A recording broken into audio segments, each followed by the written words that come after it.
so this is Division E Luciodology versus the Northstars, bringing us to game number 1 to Battlefield of Eternity. And this was picked by Luciodology. I'm just going to call him Lucio. Hopefully they don't pick Lucio, because then I'm just going to be bamboozled. So, giving first pick over to the Northstars.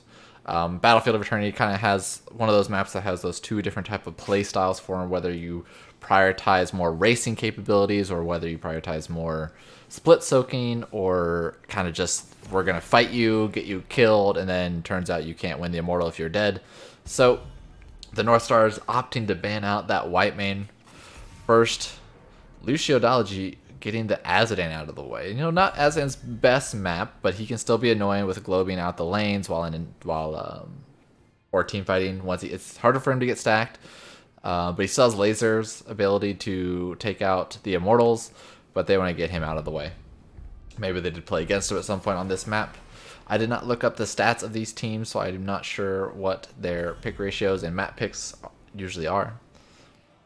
Northstars opting to ban out the Hanzo, one of those heavy racers on this map. They are first pick, so that means they did not want to pick them. Luciodology banning out the Vala. Vala kind of in a not seen too often anymore, just because Raynor exists and Genji exists and Phoenix exists. Northstars picking up that Raynor. We'll see if he picks out the ace in the hole, which for that slow damage, or if he goes for the PvE talent. I don't even know what it's called because nobody takes it except for maybe on this map. But we'll have to pay attention to his level 1 talents. What do Lucio pick up? They pick out the Artanis and the Deckard. So they are showing kind of more of a racing capabilities.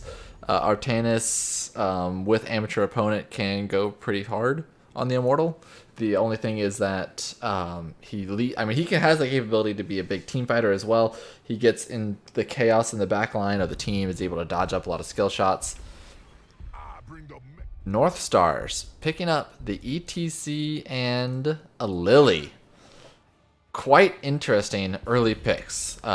Kane was picked up on the other team. Whitemane was banned.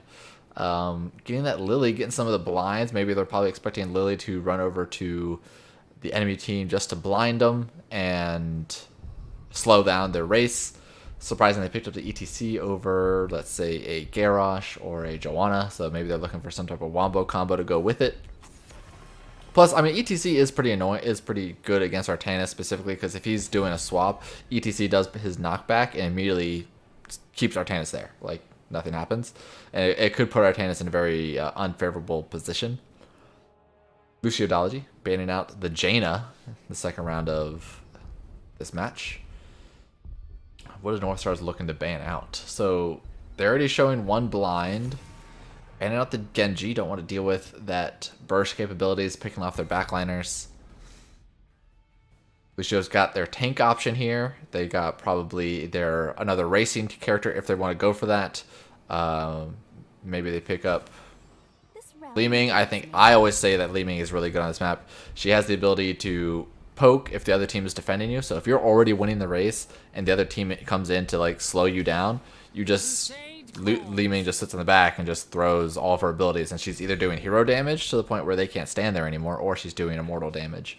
So I always find her very valuable on this map. Then they round it out with their Joanna, so they're going to have just another ranged player to pick up. Northstars looking for the solo laner, but they also pick up the Tracer. I like it. Tracer can beat up on Deckard until Deckard gets 16, and Li Ming obviously is pretty bad in Tracer. And then rounding out with Phoenix. That means they're going to have Phoenix in that solo lane against the Artanis, which should do, I don't know. Actually, Artanis, technically, if plays correctly, should be going for all the instant swaps on Phoenix. Get that constant damage out because he's going to have shield. Phoenix will have shields, but I don't know. I guess that kind of evens out. Phoenix probably does win, though.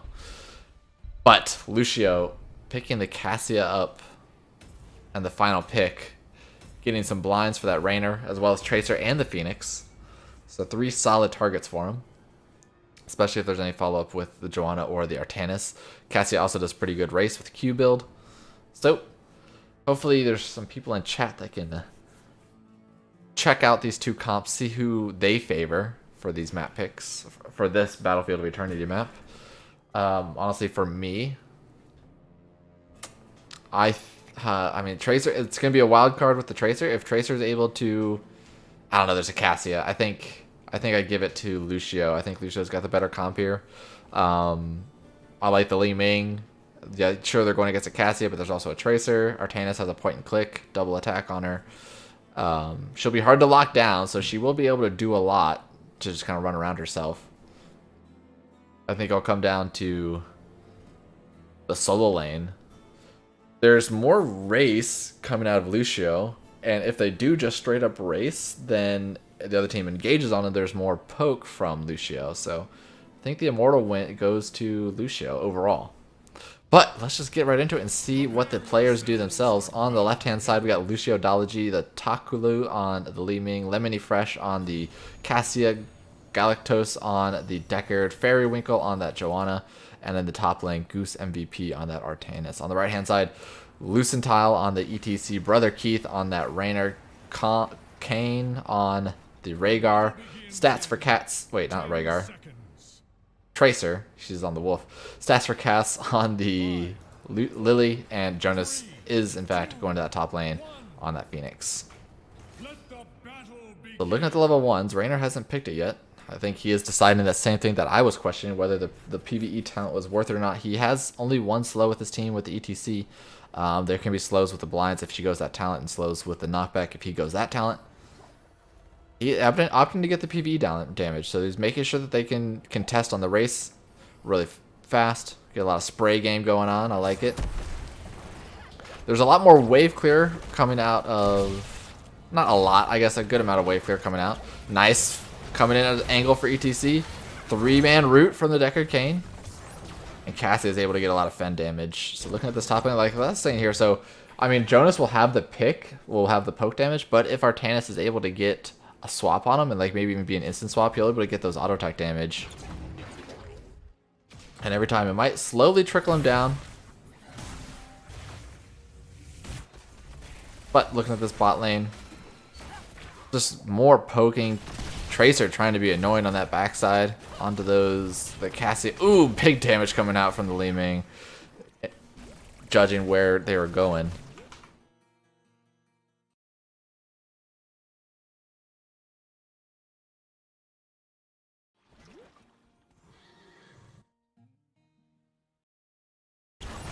So sorry, I was just distracted by somebody pinging me on Discord. So constant fighting going on. Khan is just taking a beating from these Li Ming orbs, being aggressive. One another big Li Ming orb hit. Now Lily, I mean, does have that passive healing, so it doesn't toss too much to have that healing going out. About half mana, a little bit better than Deckard right now. Checking out this top lane real quick. Just constant pokes. Goose MVP. Able to, as long as he keeps his shielding going, should be good to go. Hasn't lost too much structure damage. Stats for Cats, taking a little bit of poke, but no big deal, kind of just walks away. There's more structure damage, slightly more structure damage for Phoenix. Ooh, brother. I mean, this Li Ming is going to start, it's just lobbing orbs at them. Especially since she has Power Hungry, she's going to be able to get that extra damage. We actually got charged strikes. There's only one frontliner on the Northstars. I'm actually surprised she went charged strikes as opposed to the Q build. Let's see. Now we're gonna see these rotations. Both healers are really low on mana, so if any fight breaks out, it's gonna be tough for them. Looks like both teams are slowly moving to position. Brother Keith is a little. There he goes. We got Lily and the Tracer going in position for the Mercs. Same with the Li Ming and the Artanis to make sure that both teams had the same idea. A little slow, but they at least had the same idea, so no team's really going to be lacking on this Immortal race. And now once they finish these, both teams taking a long time to do them. Artanis is still doing it. Let's see what team gets it faster. Is it going to be Artanis, or is it going to be the 3-man over here with just the Tracer as the wave clear? It is going to be Artanis. Ah, no, they're exact same time. What clutch. Neither team, a little bit of Cassia poking on the Immortal. Phoenix over here trying to poke her out. Taking a lot of extra damage from that Cassia poke. Tracer's getting the orb out. Doesn't end up finishing off that kill. That armor from Cassia is enough to keep her alive. Or no, didn't they take that away? Or they just reduce it? So right now there is more soak or more poke coming out of Lucio. A lot of damage. Luciodology is out in the front position. Everybody but Lucio still pretty much poking the Immortal. This is what I was talking about. So like they get pushed in. The Lucio's just Li Ming's just gonna get some free poke. Joanna gets picked out in the back line though, but do they get the halftime show? Tracer is looking for that Kayn. Now Kayn's the hardest to kill, but he's out of mana, and they actually might pick up the Artanis too. A 3-for-1 nothing, and Cassia still has the top side, so she might be able to poke it into halftime at least to allow her team to res. But turns out that Northstars was able to get more damage off on their Immortal by about 500. They have faster rotation to the point now. They went down to clear. But they have 3 members on that Immortal. Is it still... Whose race is this now? They have Artanis available. Joanna's slowing him down with the blinds. This is so close. Red gets it by a sliver. And that's going to be the first Immortal. Wait. No, blue team got it. I was looking at the wrong stuff. I was looking at the health bar. So Lucio actually gets the first Immortal. My bad, team. I think the blinds from Joanna just did too much work against the Phoenix and the Raynor. So looking at level 7's picked up for Northstars with the Immortal pushing in. ETC's in a pretty far position. Gets his slide interrupted, so he's in a bad spot. If he gets body blocked by the Joanna, he's able to walk right through. So no harm, no foul. Other than half his health pool. Pretty easy clear from Northstars because the Immortal was so hurt. Oh, Cassia's getting so much value, especially with the combos with the Deckard Raynor, opting to go for more of the self-heal build. Level 7's Cassia almost got Plate of the Whale halfway done due to that Tracer focusing. I mean, once she gets Plate of the Whale done, she's going to have a lot more tankiness. It's going to be hard for Tracer or Raynor to really do much against her. Well, they don't have Tracer here. TC goes back in for the slides, gets the knockback, and actually, wait, so that was just ETC and Lily that killed that Joanna because the rest of his DPS was not with him. Let's check out that damage with that team fight. Raynor sitting at 15k. Cassie is actually sitting at 20k. Li Ming's only at 14. I like how this Raynor, he's really been passive with his knockback and making sure that he's saving it for the Cassia fend.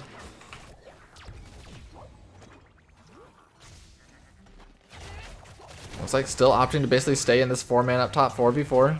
No minions. ETC's taking a lot of damage. But they're going to be able to clear out these minions. Big blind coming out. Remember, Joanna did take the duration on blind. So if he auto-attacks those, the Raynor or the Tracer, then they're going to be blinded for even longer. Could really spell... I've actually probably compound the effectiveness greatly on these Immortal races, especially since their race is all auto-attacks. Are they going to opt to defend first? Looks like they're going to dive onto the... Li Ming. Tracer's in the back line. Phoenix is in the other side trying to fight off the Artanis, and it looks like they do get the Artanis kill. All in this choke point. Jonas is teleporting in, looking for the kill. Looking for more aggression. They might just trade Raynor onto their own Immortal, have the race. Looks like that's what they're doing. Plate of the Whale finished off for Cassia. Oh no, ETC's got slow. They might keep chasing. Big condemn with slows coming in. The rest runs into the rest of the team. A really good play there. Big root from Kayn hitting 3 members. Tracer so close from dying, is able to blink away. Meanwhile, Raynor is just right-clicking that Immortal. Does not care about the rest of the team. He's basically in that position where say, team, just don't die. But Artanis just now reached both teams. The Immortals are on the aggressive side for both teams. So, like, here's the decision making.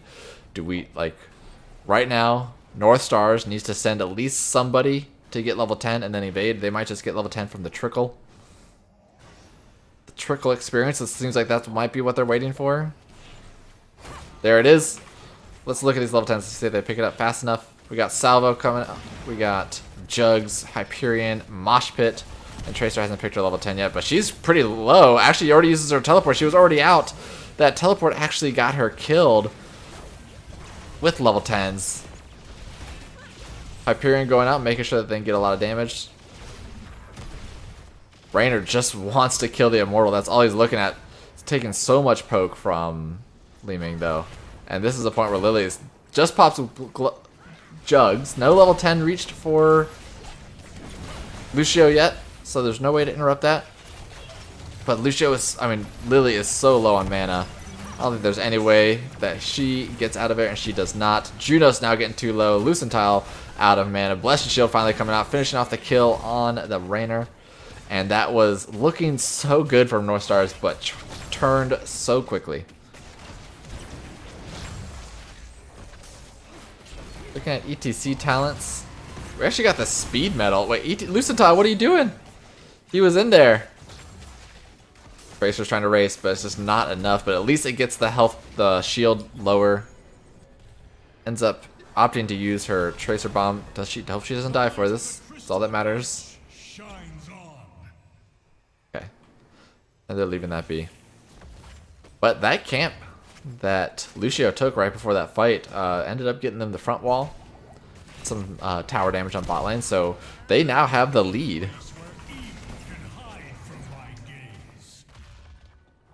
So Northstar's gonna have to. This Immortal should die pretty quick. They probably will lose the fort for it. There's still Mosh Pit available. All ultimates are available for Lucio. So we'll see who they blow it up on. One fort going down. Mosh Pit hitting 3 members. Li Ming smartly uses Wave of Force to interrupt it.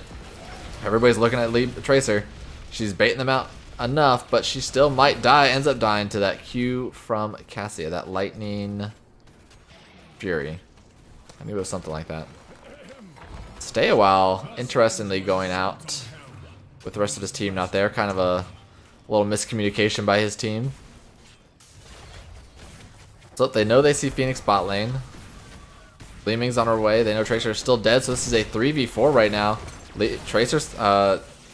Phoenix is coming in. Lily is just standing on the point with the Jugs, now getting ETC on there. Raynor is just trying to right-click the core. Jonas is now sitting on the point.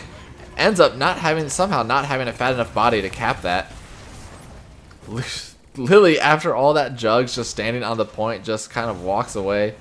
Tracer and Jonas both taking so much damage from those Li Ming orbs. So look at the damage now. We got Cassia at 38, Li Ming at 37, right behind Cassia, with Raynor at that 28.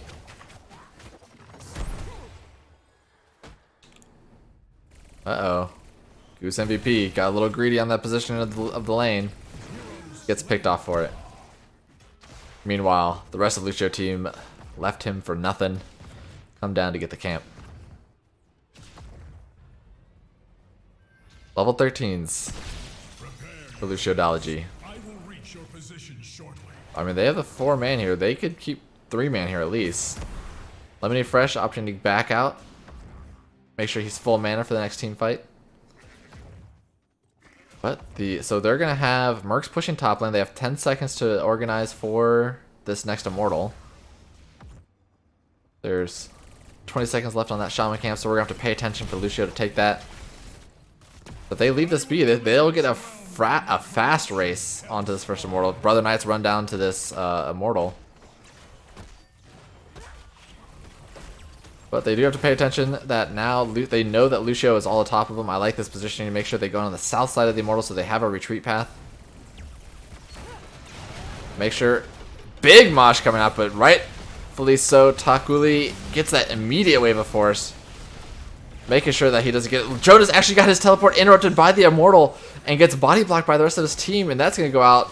Wave of force knocking 2 people out of that Fen range. But they're chasing. Li Ming wants this.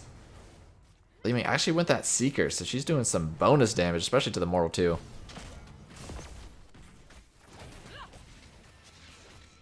It actually worked out that they did not get the halftime show during that because it gave them more time, even though it allowed them to get even on the Mortal, but it gave them enough time to res a little bit more.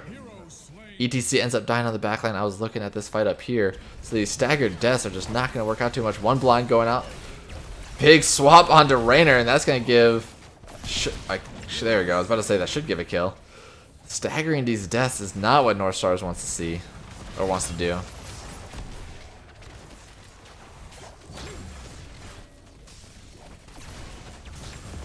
Cassie, they're trying to do as much poke as they can on this team. I mean, so far, what, every Immortal has gone to Lucio. Only one fort down for it, though. Our triumph brings order to this realm. I mean, they just have not been. Northstars have not been able to kind of get those team fights that they want. Luckily for Lucio, that Li Ming's been smartly playing way far back to make sure that she's always available to interrupt that mosh pit. Uh-oh. Lily, no, you're in trouble. Okay, you got pushed to safety. Valkyrie actually picking up the Jonas, but he's able to teleport away. Lucio looking at the damage. The Li Ming is doing so much work, and that's going to be ETC dying. Cohen might not have enough blinks to actually get out. We're going to look for the salvo coming, make sure that they can try to pick up something. Ends up not picking up that Artanis. But now they're going to run back into this Joanna. Trying to do a little bit of a juke. No, he's going to die out too. Might have driven a little too far for that Artanis. End up paying for it. Now they might lose this Keat now.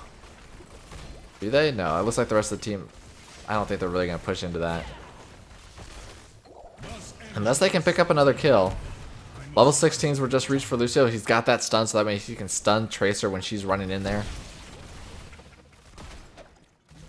Li Ming not going for the greedy, what's that called? Where she has less health. But the mirror ball is going to start nuking some people.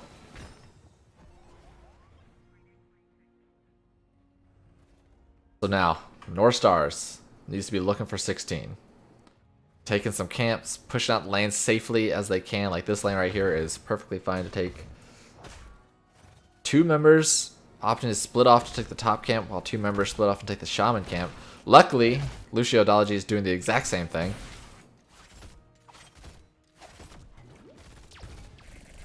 So, thankfully, basically both teams are just playing PvE. Knowing where one team member is, they see Joanna, they see at least Cassia bot lane. They know it's at least a 4v4 up top. But whose 4v4 is it in favor of? Cassia looks like she's opting to rotate up. Make it a 5v5. With their level 16 talent here, make sure they can invade onto this double camp.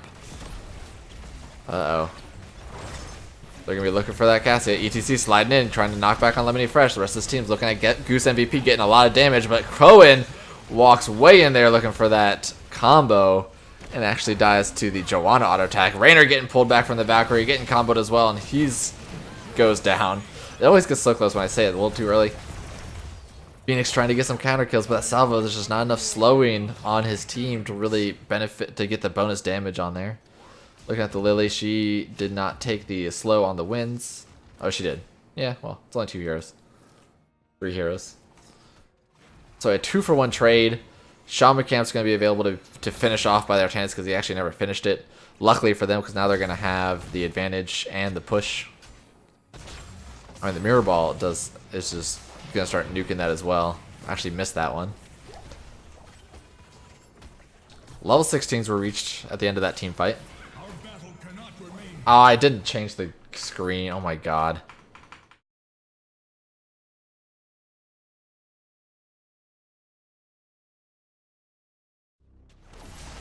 I'm so bad at this. You guys didn't see any talent, so I'm just going to leave this up for the rest of the game. It's a good thing nobody's on this stream.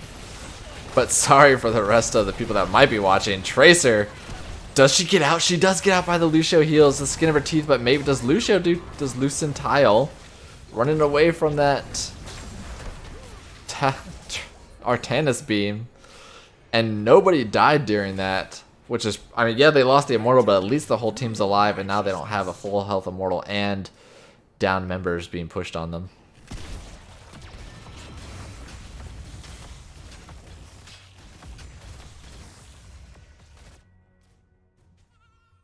I will cleanse this land from your All right, how much value can Lucio get out of this pretty healthy Immortal?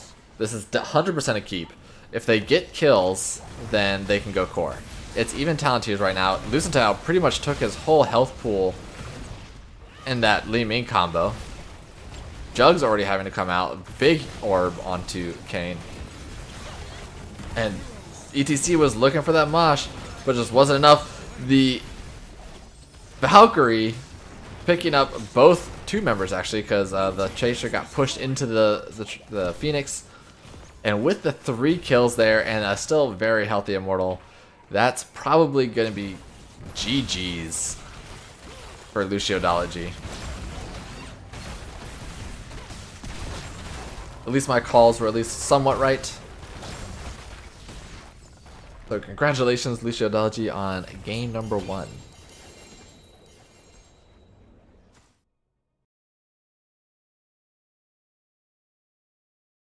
So looking at those stat screens real quick.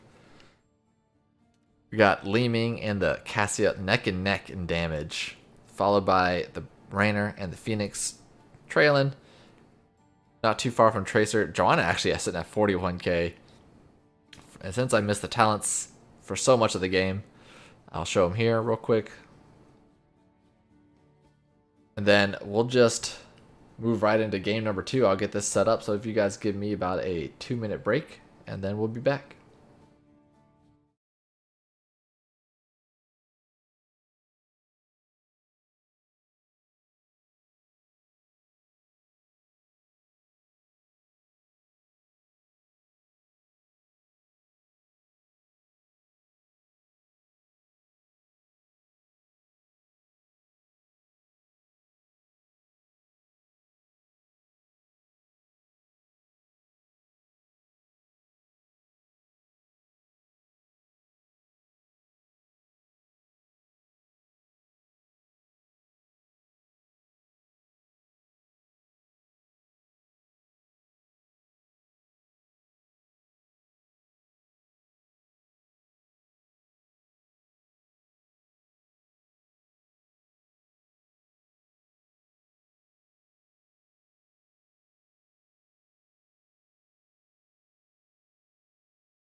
Alright, so we're actually going to take a little bit longer of a break. Got the teams in here, but I guess some people need to go to the bathroom.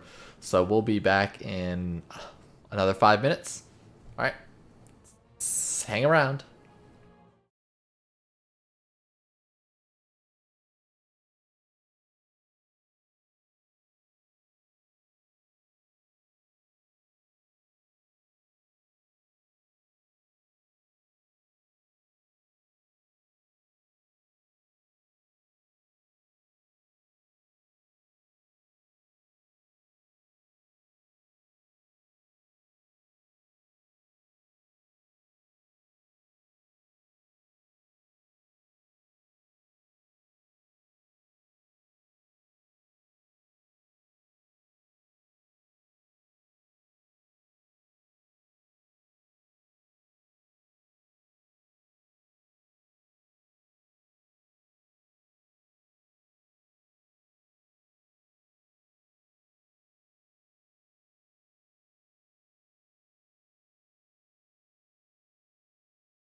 All right, team. So we're actually going to start a little bit earlier than 5 minutes. Both teams got into the lobby, and both teams are ready. So let's get into game number 2.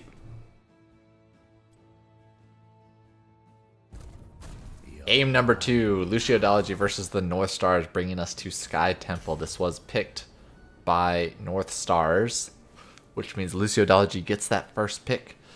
Sky Temple, one of those larger scale maps. You get some of that global with the Dahaka or the Falstad or even Abathur. Abathur is really good on this map. Luciodology once again banning that Asmodan. Don't want to deal with him, don't want to play him. I don't blame him. Pretty tough hero. If he's able to get those stacks, he becomes a monster.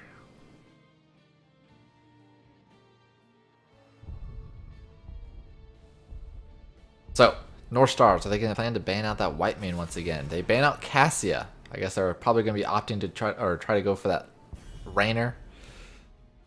Once again, maybe they felt that the Cassia did too much work. Cassia was top damage and Li Ming was like 500 below, or vice versa. They were both top damage by a lot, and so make sure they get rid of her.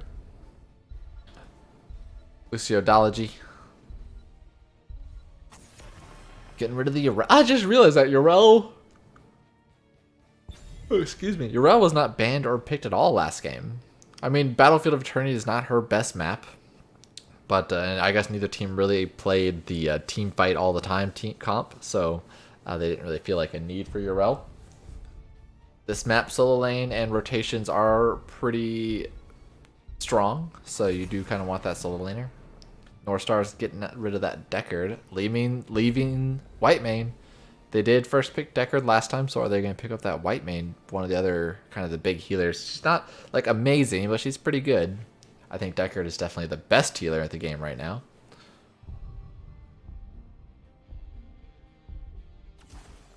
But this time Lucio picks up the Rainer, especially since Cassia was banned on the other side. Does Northerners pick up the Jimmy?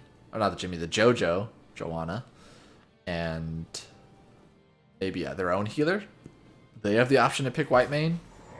Now they're picking up Artanis, but they do get the white main. So Artanis was picked by Lucio last game, swapping, and Rainer was picked. So basically swapping heroes now in game number 2. Lucio picking up that global Dahaka. I imagine they pick up their tank here. Maybe the Joanna. Joanna does really well with Rainer.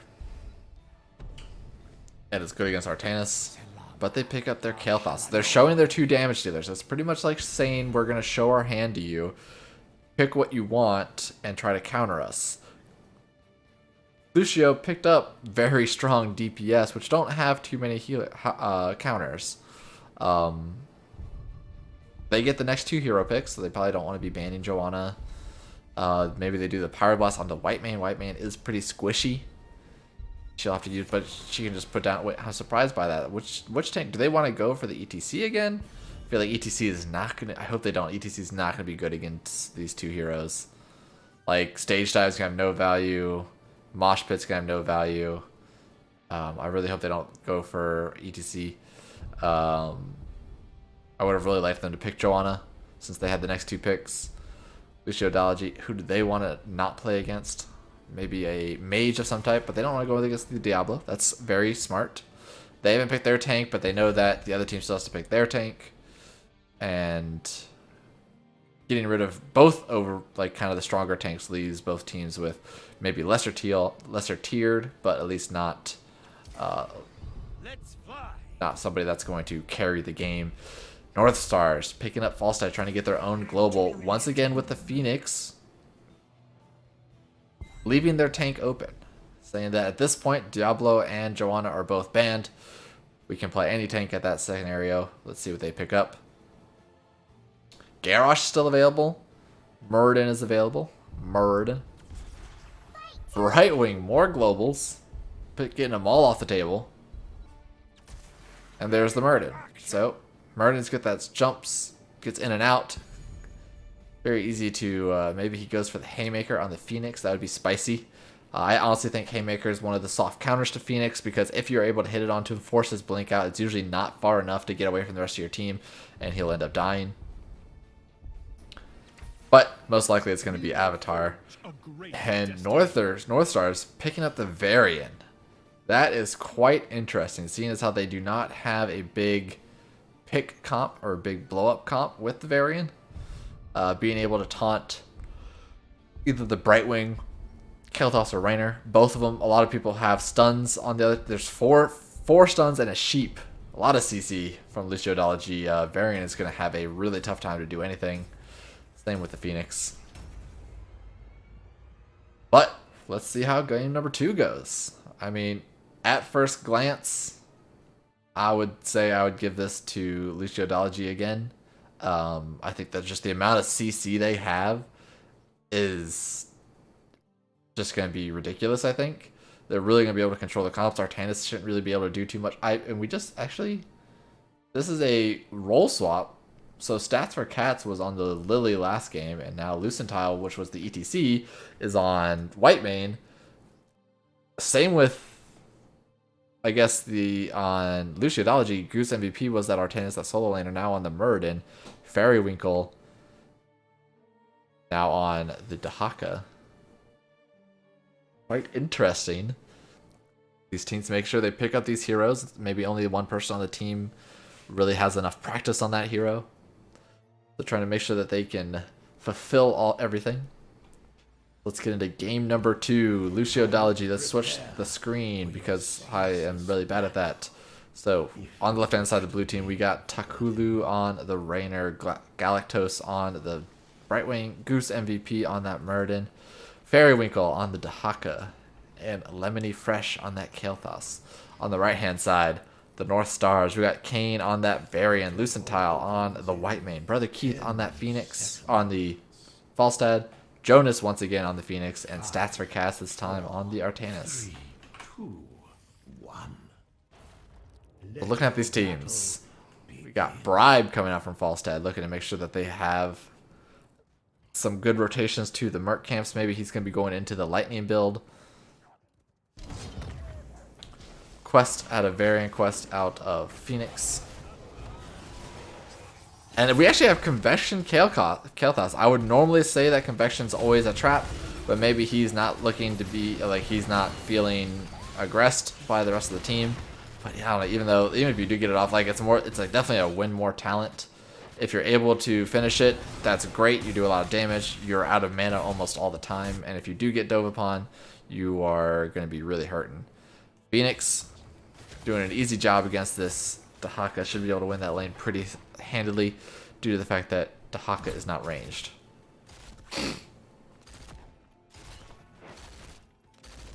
Raynor just right clicking Brother Keith.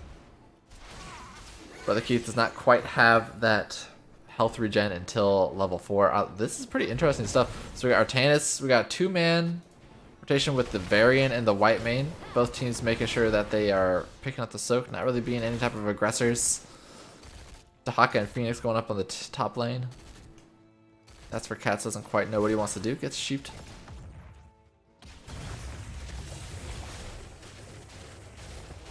The only that's quite interesting actually is that, you know, Jonas went for that targeted decision stacking quest.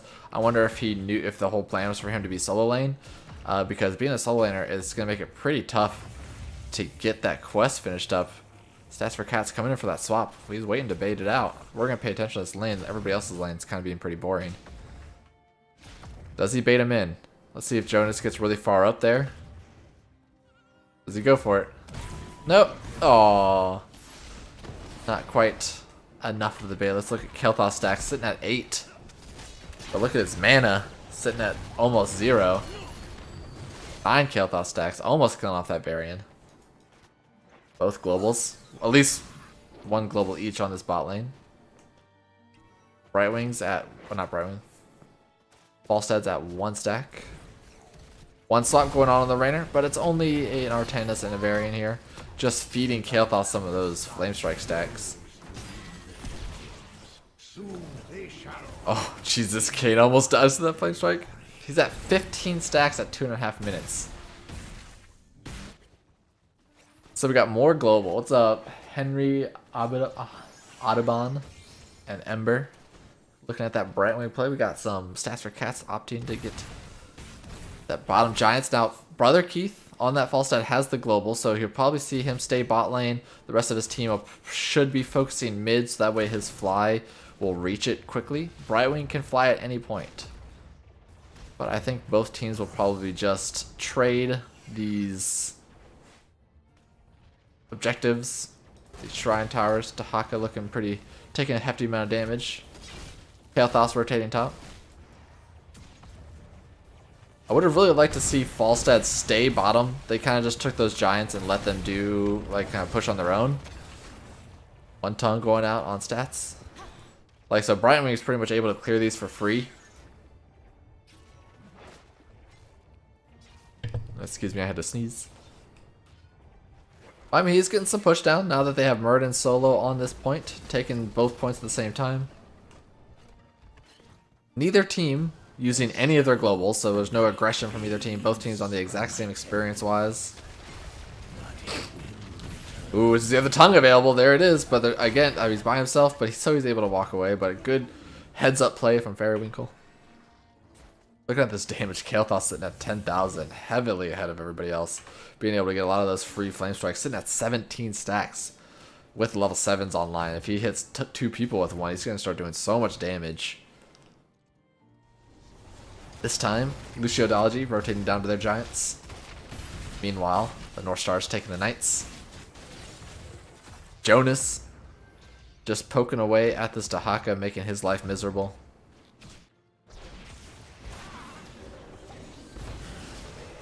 Let's look at his bribe stacks. He's at 2 stacks of bribe. Did go lightning build, static shield.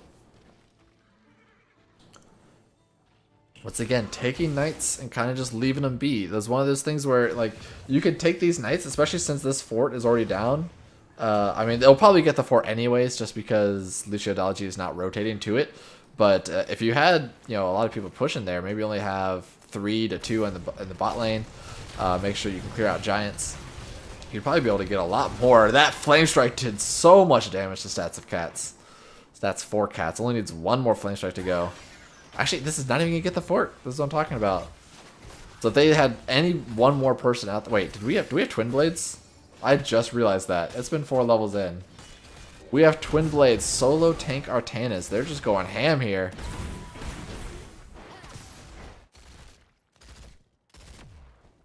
So the Knight Camp not able to get that fort. They would have really liked that experience to ensure that they get level 10, and now they have Luciodology has their global in the top lane.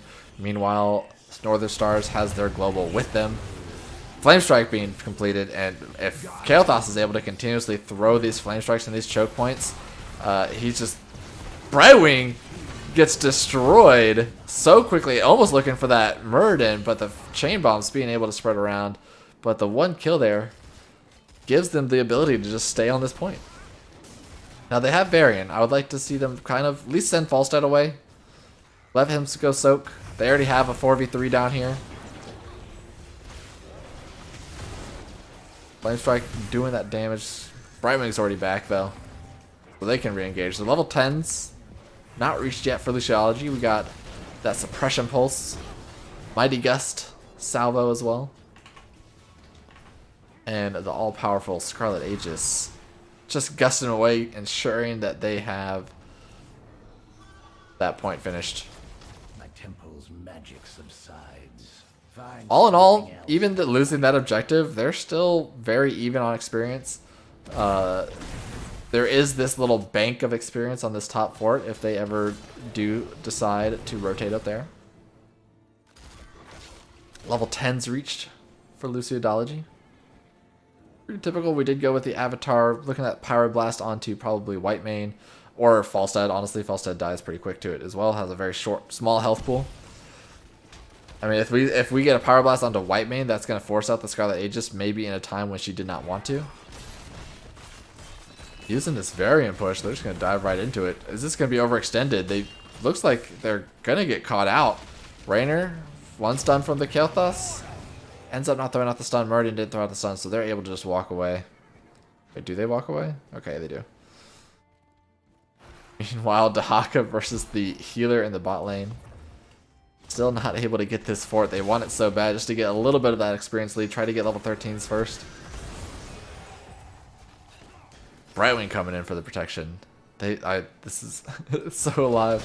Now, Takula going against the Varian. Falstad flying in. Too bad he didn't fly in for the other side to get the Gust on the other team. Artanis is coming for the back. No, no, the rest of his team can't keep going. No. That was a kill. Suppression Pulse coming out. Don't spread the chain bombs onto the Emerald Wind. Pushing out the Phoenix. Still has that teleport, so he's able to walk away. So that was a lot of ultimates used as well. Emerald Wind's on a pretty short cooldown. Still not able to get that top fort. Luciodology doing that soaking life, that support soaking life. You hate to see it. But it has to be done by somebody. My magic flows. Does it show XP total? Luciodology. Oh wait, no, a 2v, no! The rest of your team's on Mercs. Run away! There's the Pyroblast. Scarlet Age is coming down, but gets that armor, keeping her alive. Isolation on the Varian. Luciodology out of mana, but able to save Khan. That was so lucky from them to get out of there alive. Luciodology deciding if she wants to stay down here to try to get some soak. I don't think it's worth it. Might as well be with your team. If you get caught out here like this, there's one stun. Nice Flame Strike lead, but she's able to walk away. Ooh. But Northstars over here, seeing two of them on bot. Or everybody on bot. Going for the Knights. Counter say, Luciodology is saying, okay, we'll take boss. Who gets the better value here? If they re-engage down in boss here, they have Gust. If they fight into this, Takulu taking a lot of damage. They don't have their healer and Brightwing. Oh my god, if they run down here, if they scout this out. Oh no, they get it for free. Oh man, if Northstars ran down there at all, that would have been such a free boss for them. Which would have been huge. Alright, level 13's hit for both teams. Looking at those talents. Got the cooldown chain, reduced cooldown on the flame, all abilities. Everything else is pretty typical.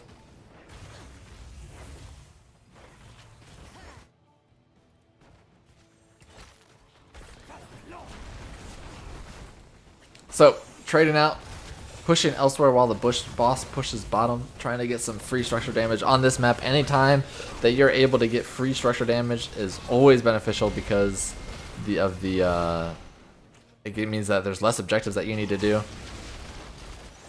Brother Keith trying to save some time for his team to get there. There's still no Artanis, but he's able to get the suppression pulse outside far. Scarlet Age is going out, giving his team some armor. But there is the disengage. Burrow going out, so they can really push into here now. Knowing that is guaranteed a 5v4.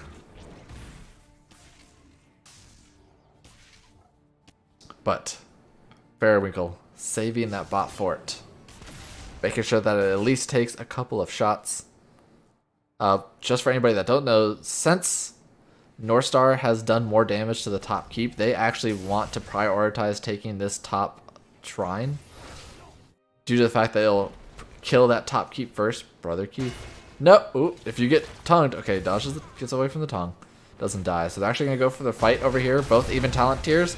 This is a pretty even fight. They don't have Falstad. Goose MVP taking so much damage. There goes the suppression pulse. Into the chain bombs. Power Blast coming out. Isolation was on the Varian. Didn't have Phoenix. Didn't have Falstad.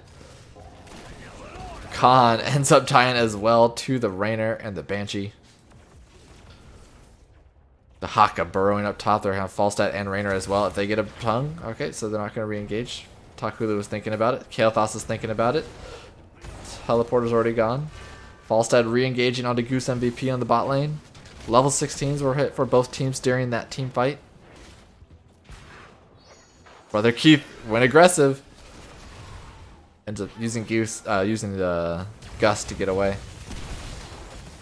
Jonas dies to the Emerald Wind damage. Staggering these deaths. So looking at these 16s.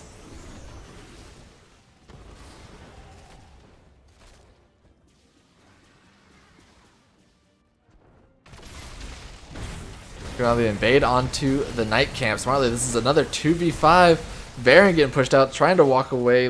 Luciodology trying to save his team as best he can. Stats for Cass now. Next up on the chop block. Gets one stun, gets the tongue, and he ends up going down. Varian still hasn't picked his level 16. It's been quite a while. I want to make sure he doesn't forget.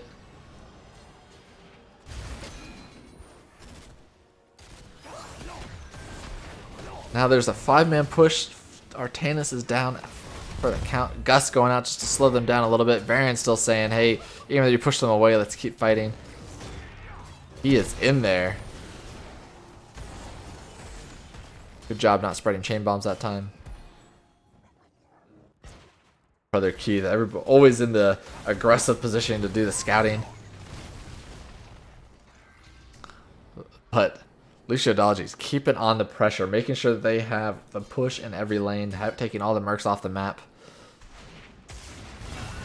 Make sure that Northstar has to play the defense. Got boss up in 45 seconds.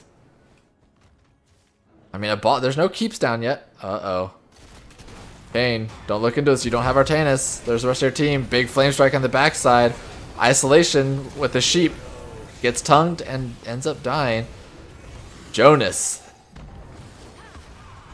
dodging that power blast by breaking the targeting. One fun thing about Phoenix is always able to get out of those sticky situations that way. So with Varian down, this is going to give Luciodology pretty much full control of this bot merc. Everybody else positioning around this boss camp. They're not going to have Gus for another 34 seconds. Check out this damage real quick. Wow, there is very little damage on Northstars. I'm quite surprised by that, honestly. That's so, like, there's been a lot of team fight for it to be that low.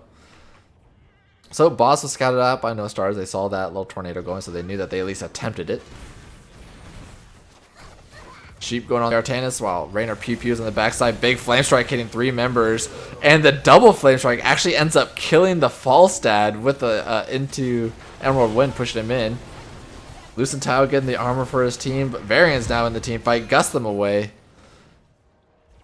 Making sure that the team fight does not continue. Luciodology taking so much damage there. There might be a tongue available. Fairywinkle has got that. The burst coming out of nowhere, but the counter kill on the flame strikes with Lemony Fresh. And the Raynor damage.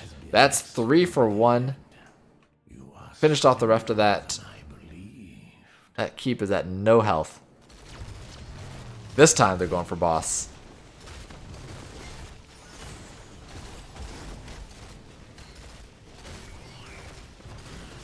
And this is going to be an easy boss pickup for them.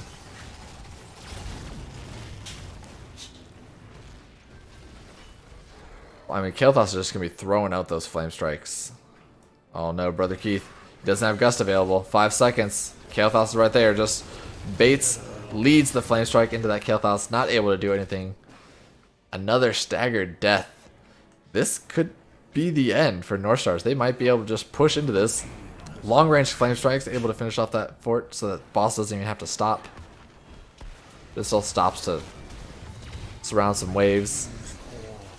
This is going to be tough. If they lose anybody else, guaranteed to be game. Swapping from Artanis actually puts himself in a worse position against the Brightwing. Ends up getting himself killed. Big flame strike sitting on 3 members, but we get the Aegis coming out to give him a lot of armor. Varian trying to 1v5 the team. And with the boss pounding on the core and the 5 members from Luciodology, this is going to be game number 2 with the 2-0 domination from them. So congratulations to Luciodology on that 2-0. Always feels good. Checking out the damage here.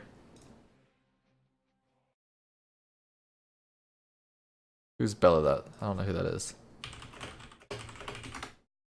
All right, so let's check out, see if we can get somebody from Luciodology in here.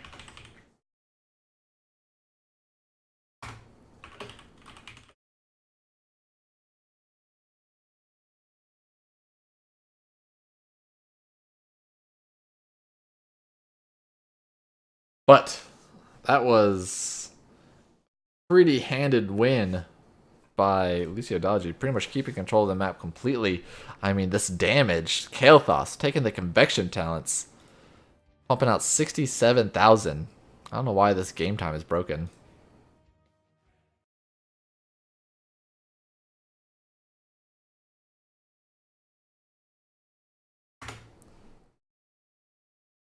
See if anybody's gonna join in. I know their captain did not have a working mic. I can whisper him in game. I can whisper him from here. I cannot. I don't see him online anymore. So I'm not sure what to think.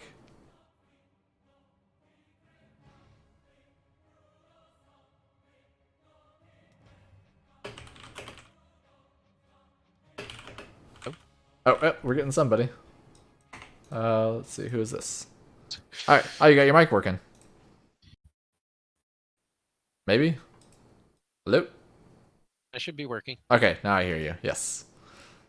Oh, so we got Gangelstein, which was the Galactose on for Luciodology, or the team captain.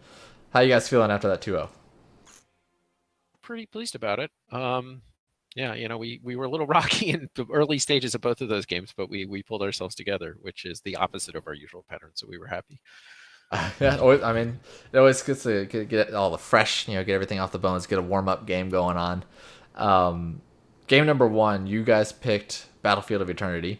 Going with, let's see, what was you guys had Joanna and Artanis, Yeah, Leeming, and Deckard. Cassia, and Deckard, Yeah. right? With that map, do you guys tend to find yourself play more towards the race style or like the team fight split soak style? Draft that we can get. Last time we played it, we had more of a team fight comp and not as much of a burn comp, so we tended to play more defense. But on this one, we felt that we could race and get it, so we would maybe try to get a pick. Were you worried at all about the ETC mosh pits? You guys did really well with interrupting it. I guess your laning player was really playing back a lot. I guess do you guys have a lot of practice against that? Yeah, we felt pretty comfortable against the ETC, and we tried to stay spaced apart as much as we could. So we weren't. I think you might have cut out a little bit there. I guess you said you weren't. Did I just say good game? I probably did InfoFox because I don't know how to talk. So, I think you guys won the Immortal every single time in Battlefield of Eternity. So you guys were able to snowball that map pretty well. So moving on to game number 2. Walk me through the Brightwing pick. Well, I like playing Deckard. Lucio is usually my number 2 pick, but we felt that having the second global on that map was going to be important. And the Emerald Wind is always nice on those points to clear them out and to get into those. Felt that Brightwing was going to work pretty well for us on that. I mean, there's only one time that you guys took the boss where there's 3 of your members there, essentially almost dying to the boss with the Rainer and the Kael'thas there. What were your comms like that time? How risky did you think that was? Because that was a pretty risky with 2 of your members. We were just going to send somebody up there to scout, just to kind of sit by the boss, just in case they decided to, try to sneak it. And somehow that ended up into us attacking the boss. So we were immediately calling everybody off. We were like, this is the only way we can lose this game at this point, is for you guys to die on boss. So we were able to get everybody off before it got too out of control. But then you guys continued to go. Oh no, I'm talking about earlier game. I know that I did see at one point you guys were looking at the boss, then ended up not going to it. But I'm talking about earlier where you had 3 members on it, and your Dahaka and your try to get it Brightwing before the before the points came up. yeah, Yeah. that was not a great call. It was so close. Second time home turned into this Yeah, I don't know. so I don't know how. finally we're like, okay, now we can finally do it. We have enough of an advantage. We got level 20, and we got, we're up 2 members, so we think we can safely do it now. So yeah. Yeah, it was funny because obviously I can see where everybody else on the map with the observer, and I mean, Northstars were so close to scouting it out. Like they just didn't go into that bush to the right because they had literally everybody right there. All they needed to do have one person look, and it would have been over, and it probably would have snowballed the other direction at that point. So it was definitely a lucky it was call. pretty even for most of that game. Yeah, we were just Exactly. trading off and biding our time for most of it. Yeah. Yep, you guys were both at the same at that point of the game when you guys were getting really low on boss. It was pretty much even structure, so definitely lucked out on that call. But our motto is always better lucky than good. I guess that works out. So for this, is this? Are you guys done for this round? Do you have any more games? One more game left on Sunday. So yeah, the last possible time. So you were up against the Save the Murlocs. So yeah, we're hoping to move into. I guess we're on like the bubble for the playoffs. So we're keeping our fingers crossed that we can get into that top 6. Yeah, I mean, there's still 3 more games next week, so a lot can happen in those 3 games. A lot of other teams can lose. You guys can move up and even farther. But I guess you guys are going to be practicing and preparing for those games. But for this one, are there any shout outs that you want to give out for this match or for your time here? I'd like to, just give a shout out to our 2 team members that were setting this match. To Henry and to Austin, we rotate our team, so we don't have like 5 main people. We just constantly rotate, so everybody gets an equal chance to play. Because we're just in it to have a good time. And, awesome.